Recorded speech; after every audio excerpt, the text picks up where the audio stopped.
Hello, it's Roy, and I've got Daisy here with me today. So Val couldn't make it in. She's feeling a little under the weather. So, but I had asked Daisy, twisted her arm ever so slightly and asked her to join us today because Daisy's really good at this type stained glass and copper foil and these copper foil overlays. I had seen her make this piece that I think was maybe a gift for somebody, or you were doing it just for the fun of it. I made one for me, and then I had a friend ask if I could make some for him, so I did. Yeah, it's this piece here, right? This is fun. So the face is all overlay. If you can't tell, I know that's pretty intricate. So the face is the overlay. So there's the back of it, so you can kind of see through it, and that is just on top. And then the little thing he's holding also has some overlay on it. Across the design on the front, right? So, to me, I always think that's one of the great things about doing overlay is, so instead of, even on this little piece, instead of having to cut two tiny little pieces and foil them and solder them together, right, you can use the overlay to help with the design without having to cut more additional pieces. And in the face area, I mean, what a great way to get all this kind of fun detail without, again, having to paint it on or cut pieces to kind of mimic that. Yeah. Yeah, it's fun. It's impossible. Yeah. So the other thing I like is how you use a variety of patinas on this too. You can see some of them are black, right? Then copper and I've got all of them. You got all the patinas. Guys, like mouth and eyes are black, and then they're like kind of these little forest guys, so they're a little more earthy looking. So I thought the copper kind of went with the different greens for his body, but being a leaf, the silver kind of worked better for those like leaf turn veins. Turn the light on real quick and then see if they can just see the color a little bit better, right? So what's nice too about the overlays is it's hard to see in here, but if this is hanging in a window, you can really see the detail because a lot of it acts like a dark line or looks like a shadow or something. So it's a great way. And when you said that you had done the eyes, I know for me, for the longest time, a lot of times I was doing some stained glass, anything that involved something with an eyeball in it, right? It's a great way of getting the detail in the eye without having to try to cut little pieces of glass and grind them and make them fit. Yeah. Good. So you are working on a project here, I see, right? So one that maybe I asked you to do or something. You asked me to do something, and I came up with this. All right, I like it. So there's a couple things going on here, right? So here's the other thing too. I'm sorry, I don't keep me stepping in on you. I do this with Val too. I go for it. Talk on top of her or whatever. Val's joined us. She's actually, okay. So we're sorry you're not here, Val. I'm sure you are too. Is that so? Copper foil doesn't have the overlay doesn't have to just be on the front of the piece, right? So I know it's kind of hard to see, and I'll put it on the light box in a second here, but there's actually this kind of shadow. It's upside down. I know. You can still see it. There's a shadow on this piece of glass here, and that is actually on the back side. So then when it's hanging in the window, you kind of get this like silhouette reflection kind of look to it because it's got, it's a little bit foggy because that glass is over the top of it. So it's not so in your face like the stuff on the front would be. That's actually one of the things I really like about the technique of doing it on the back is, like you said, it's more of like a shadow and it's not as defined. And so sometimes you might not want it, like you said, not like in your face, right? You might want it to be a little more subtle, and that's a great way of doing it. I had a leaf here that I just to kind of show you guys an idea of what you can do with the copper foil overlay. And so same deal, right? So if you want that line to be a little more subdued and not so pronounced, you just flip the glass over and it becomes on the back side. So I mean, a lot of times in the light it looks almost the same on either side.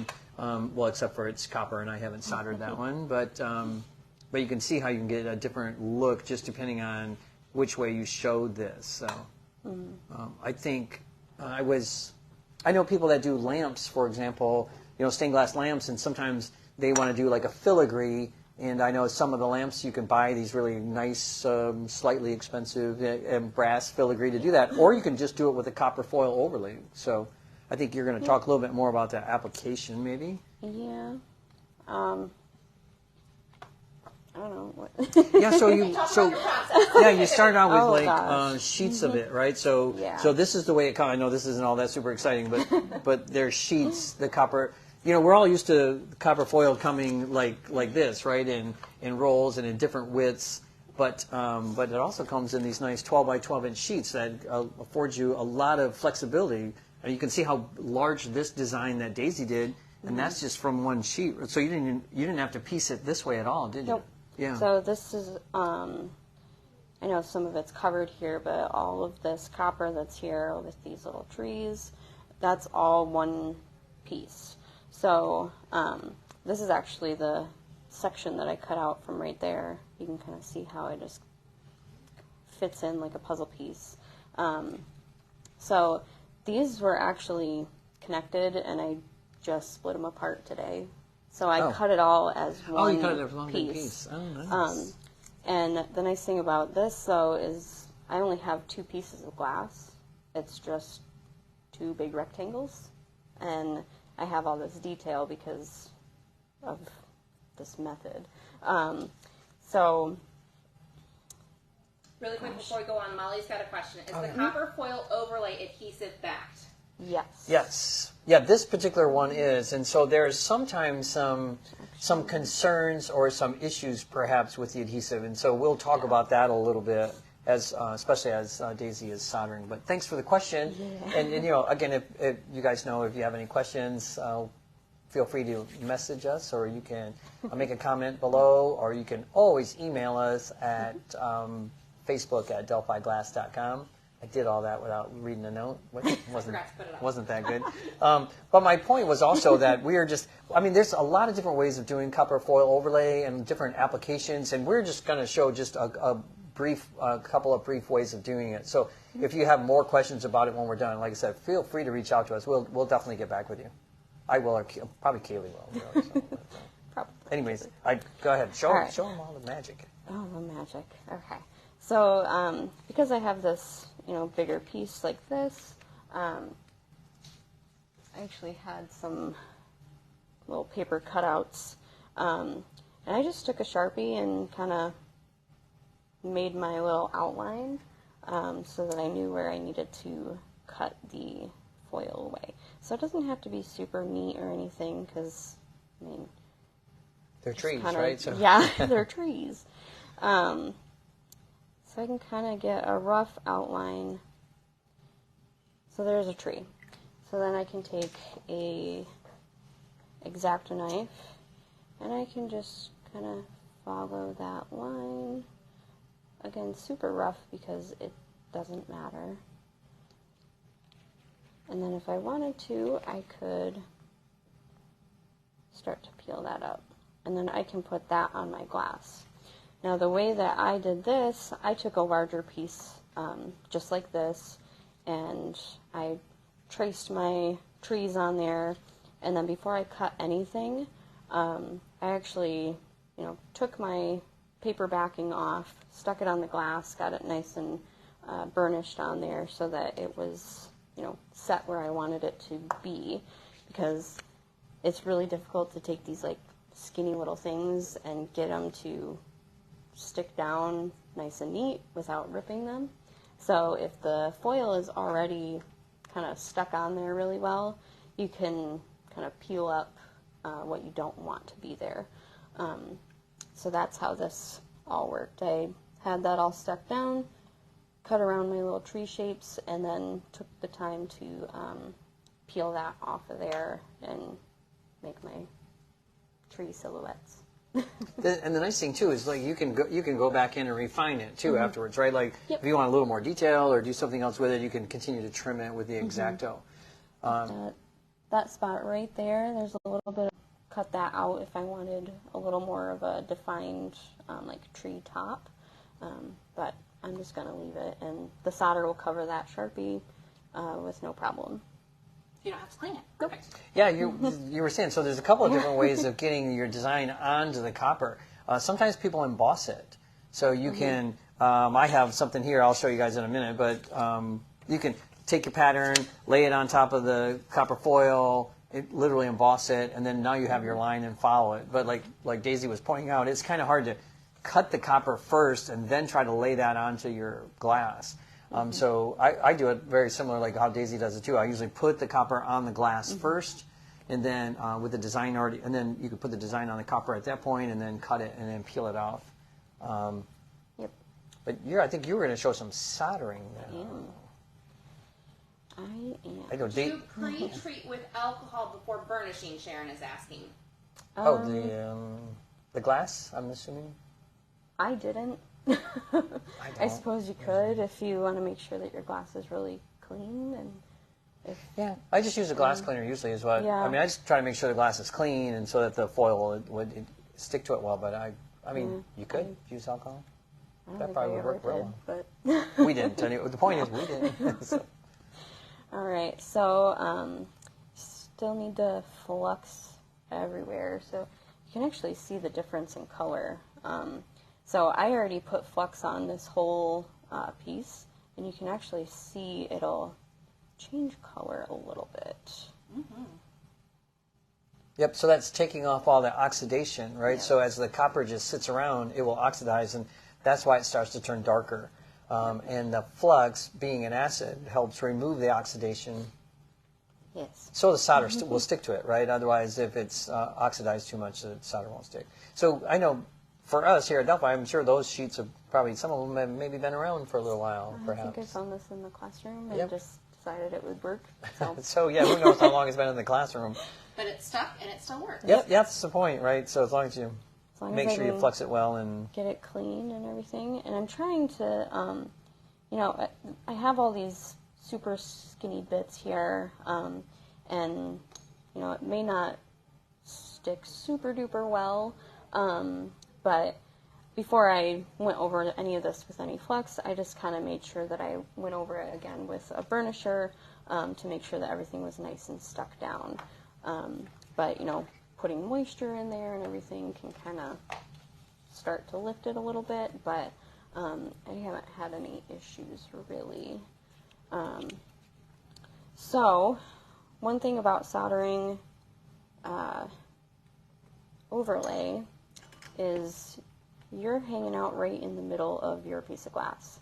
So if you've done stained glass at all, and you know that heat cracks can be a thing, this makes it more likely because you are kind of putting this huge area of solder right on the surface of your glass, and you're not just kind of sticking to the edge. So when soldering on your overlay, I like to turn my iron a little bit down just to be a little bit cooler.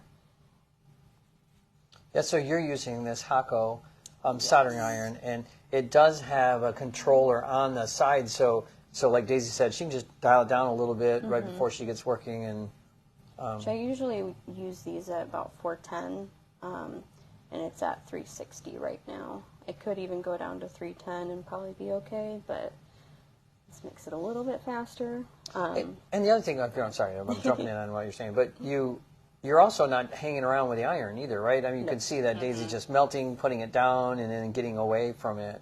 But the risk of cracking the glass, it's a big risk. So again, work with a lower temperature, work a little quicker. That's also probably the best thing. Molly is asking, would it be better or worse to solder the copper overlay and then adhere it to the glass? Yeah, that's a totally different technique. So a lot of times people will do that, where they will, again, have this somewhere else and then solder all the copper foil and then take it. Now, the problem with that is that a lot of the times that you probably have compromised the adhesive on the back of the foil, and so you might end up just having to glue it on, which is not the end of the world. But that's another technique. People will solder off the glass and then glue the filigree back onto the surface of the glass. Connie's saying the same thing. She's saying tin the copper before you apply it. You can. You can.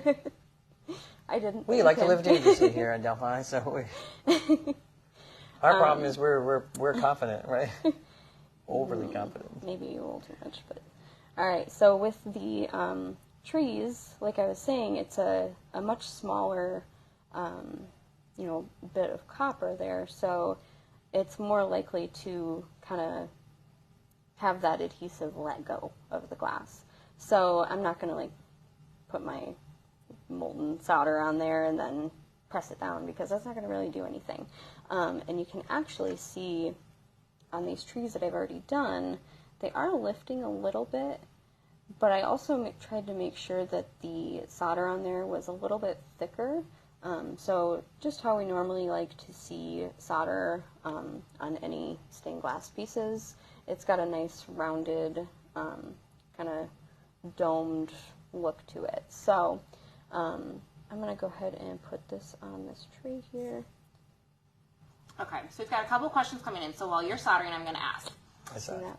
Caitlin is asking, is it safe to be soldering without a mask and gloves? Are you concerned about lead exposure?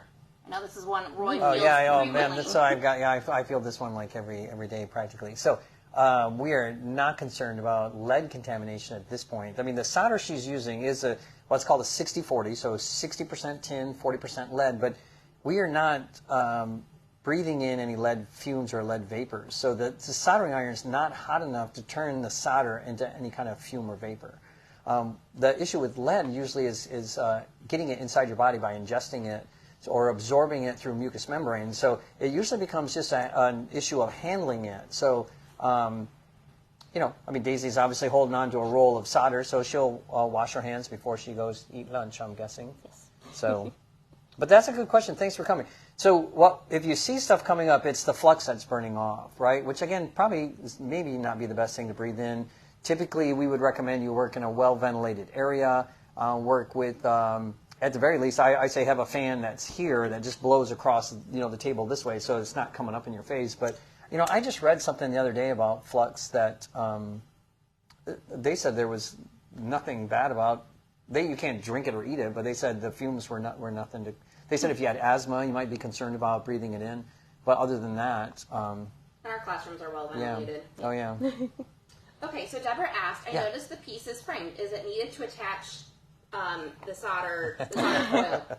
Why don't you explain that? It is not needed. Typically, that's the last step. Yes. So because my piece is just 2 rectangles of glass, if I were to just kind of put some tape on there and then just solder that one straight line, I would probably not be able to move it without it coming apart. Daisy started So it would be like it'd be like a hinge, right? I mean, it would be a hinge and it would just fold like this. So, which that actually, I want to talk about that because I do have this whole piece of copper sheet on here, but it didn't wrap around my edge or anything. So I did actually take this really thin, I think it's 3/16. Is that 5/32? That's 5/32. Dang, that's really I took this really thin foil and just put it on the edge of my glass where those pieces met, just so that there was something, connecting those. Can you see it on the back? Is it noticeable on the back, or did you? A little bit more. Oh, yep. So you right can there. kind of see it here. How it's right. So if I hadn't done that, there would be nothing right here to connect these pieces together. And again, it's not strong enough to hold it together. So Daisy put the frame on just for stability, mainly just from carrying it from place to place. And if I hadn't put a frame on it already, I wouldn't be able to pick it up and show you the back and all that stuff. So for demo purposes today. Yes. But not a bad idea. Again, if you're assembling something that you think's a little fragile, or in this situation, right, where there's definitely a hinge point there. It does help to frame them beforehand, just to give it some rigidity, if I said that correctly, just so you could, carry it around or move it in places, or sometimes just flipping it over, right? If you got to do some soldering on the back, sometimes it's easier if it already has a frame on it. Yep. But. All right, so I soldered these trees here, and you'll see that it started to lift up a little bit more than these other ones did. But as I push down on that, it's not, the amount of solder on there is pretty thick. So it's kind of, it's pretty rigid there. Yeah, so they're not fragile, right? Yeah. I mean, even though they're kind of coming up off the glass a little bit, it's kind of expected. Yeah. So, I mean, they're a little bit further off than these ones, but I'm still not worried about it, so I'm not going to worry about gluing those down to make sure they stay, because nothing should really come on, touch those and, you know, scrape them off or anything like that. But, yeah. And then I know when we were talking earlier, so Daisy's applying the solder, and again, mainly just so she doesn't get everything way too hot, but you can see she's kind of creating this pattern that's on there that she can either keep, or you could come back later and try to smooth it out if you wanted to. So I know you were debating about whether leaving the pattern or the texture. I know a lot of times, especially on overlays, people will add, especially on nature scenes kind of thing. I'm thinking of, I saw a tree once where somebody had used the overlay to kind of mimic the curvature of the bark and stuff, and then they wanted it to look that way, so they left it all kind of lumpy and intentional. But so like down here, I think I'm gonna leave this here because this is supposed to be like a lake, and this is the shore and everything. So maybe it's some rocks or something like that. But right in here, you can kind of see how separated all of that is. So this is pretty well cooled down. So I'm just going to come back in with a little bit more solder, and I can just kind of fill that space in. Kind of move it around a little bit more. I'm still not going to spend too much time because I don't want that glass underneath to crack from anything. But I can always come back to it and add a little bit more and kind of play around with it. But doing this takes a lot of patience. And you can't rush it, or else you are going to break your glass. Okay, we've got a few more questions coming in. So Janet is asking, could you use a sheet of thicker copper, create a relief, put solder on most of it, then solder the edges to the foil that is attached? Sure. Yeah, that's a great question. You could certainly do that. Yeah. Well, I think we even sell a more rigid copper, and then you could just cut it, solder it beforehand, and you're right, you could just attach it along the edges or anchor it into places so it would just stay in place. Yeah, definitely could do that. Great, okay. And then a little tougher to cut, though. Oh, sorry, I didn't mean to jump in. It just thought of it. I mean, one of the great advantages to this foil is so thin that you can cut it with an X-Acto knife, and I'll tell you that I didn't bring an example in, but I've cut it using a Cricut machine, if you're familiar with what those are, right? Those, I think they use it to cut vinyl or something. And I've cut this without any problem whatsoever, and actually could cut out a really pretty intricate design out of it. So that transitions beautifully, because Kim is asking, for those of us that have no drawing abilities, what would you suggest to use as a template to create different things? Well, I can tell you that, so I don't know where Daisy got hers, but, my leaf, even this little simple leaf I told you I just got online and did clip art leaf, and, and the guy gave me an idea about something I wanted to do as far as where the veins of the leaf are at. But you can find some really good images online. Is that where you borrowed this from? Daisy was using clip art too, if I remember. Yeah, I just found I searched lake silhouette or something like that, and this, there was obviously more to the picture, but this is what I needed. So I just printed that off and cut it out, and so just traced it. Yeah, I mean, it was just like a free vector image of some scenery. So circling back to the Cricut, Bridget is wondering, do you know what model Cricut you're using? Oh my gosh, I don't have the most latest one. I have the last one. Is it a 2? The Cricut Air 2, is that what it's called? Sorry, that's not really good at that. It's not my. I just bought a Cricut when it was on sale one day, but I know it's not the latest. And it's not the big fancy Cricut Maker, if you know what that one is. That's the big heavy duty one. It's not that one. So it's the model underneath that, if that helps. Okay. Next question. Warren is asking, can the cleaner for the glass surface attack the foil adhesive? Oh, the flux? I can see where it could interfere with it. I don't know if it really, I don't think it dissolves it or does anything, as aggressive as that, but I'm pretty sure it probably interferes with it sticking to the surface of the glass. And we make sure, too, once we clean the glass, that it is dried before you attach it. Yeah, so here's one of the things, and we're having this discussion about the adhesive. So this happens to people that do copper foil work way more than you probably realize. The adhesive melts a lot of times, and it melts out of it, even while you're working, even just normal doing solder seams, and you might not realize it. You just probably go back and clean it up and didn't realize that some of the stuff you were removing was some of the adhesive. So it's not a a critical part at this point, other than we need it to stay onto the glass. And as Daisy has pointed out a couple times, there's enough adhesive on here to hold this in place that she probably, I mean, there's no real reason to even go back in, like she mentioned, and try to glue down those little tiny trees. To me, that'd be like a total waste of time. Yeah. But you could, right? I mean, you could take a little toothpick and grab some adhesive. If it was me, I would use silicone, in case somebody's wondering, right? I would just use some clear silicone, and you could come in, dab a little bit, set them back down if you were concerned really about that. But so, I may have done that a little bit on this guy, but I want I those. couldn't tell you where. You don't remember, yeah. No. So that was pretty good, right?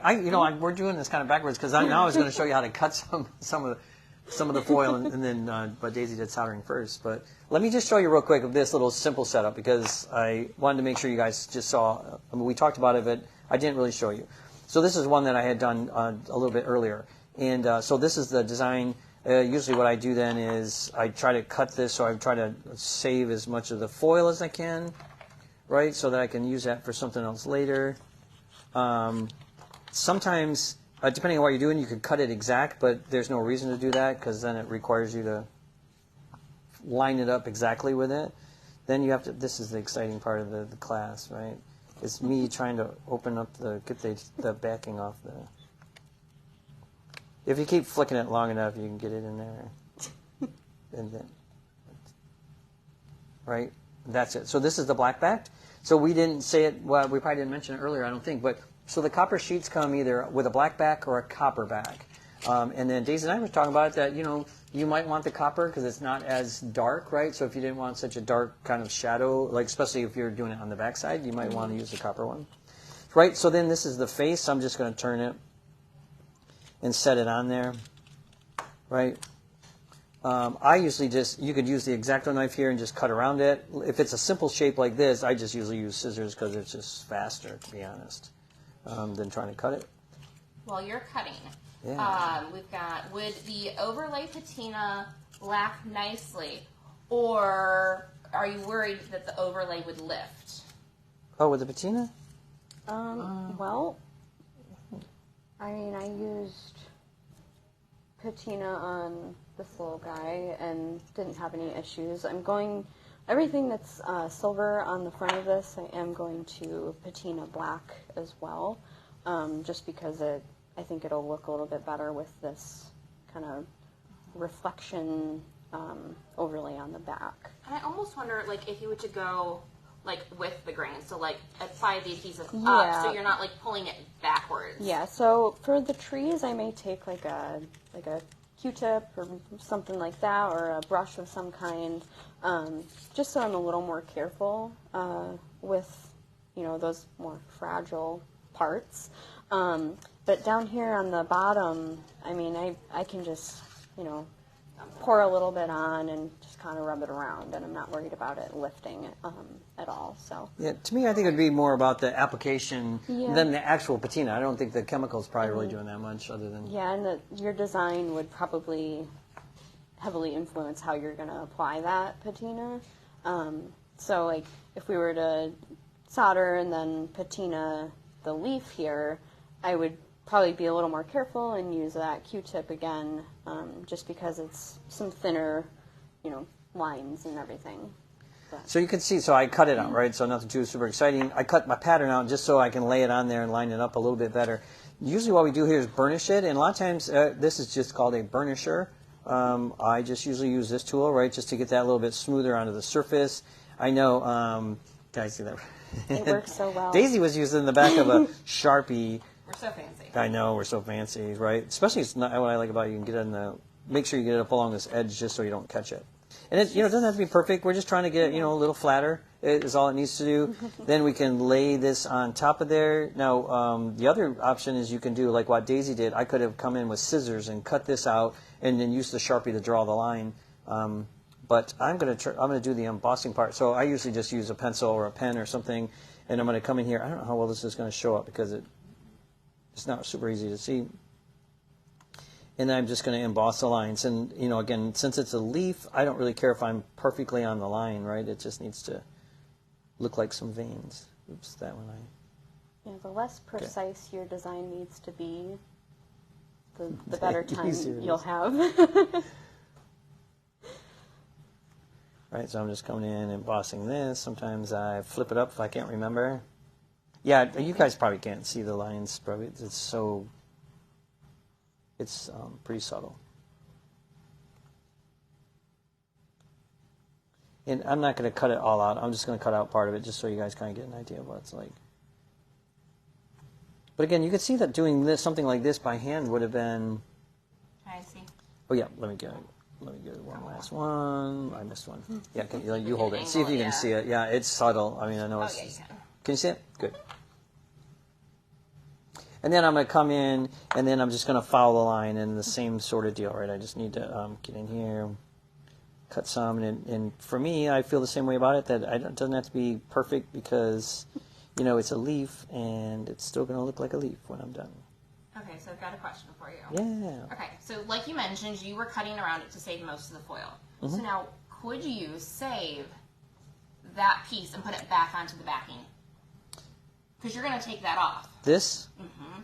Probably not. Okay.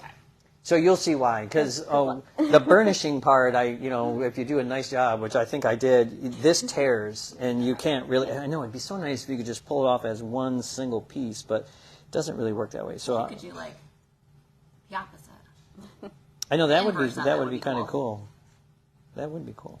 Well, you could. You just have to do the same thing, and then you'd be peeling up your little veins instead of the... So I'm just going to do this one side, and then I think you can see where I've cut it, right? So I usually, on these, I like to come in where the points are at and then try to start pulling it up, but you can even see here that, and it's probably going to tear before I can even get more of it off. I try to get enough of it up that I can grab with my fingers, and then just peel it off.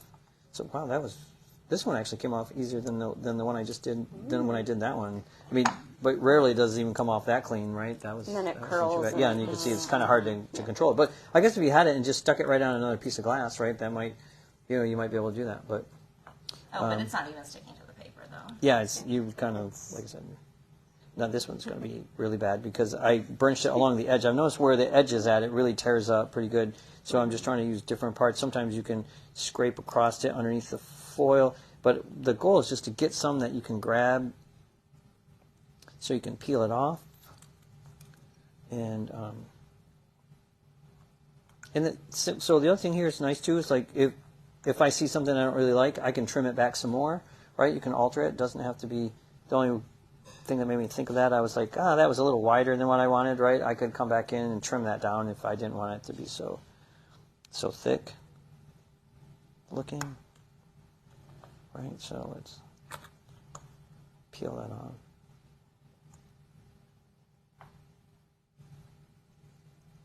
Right, for the most part, I think it's pretty hard to mess up. I don't do it.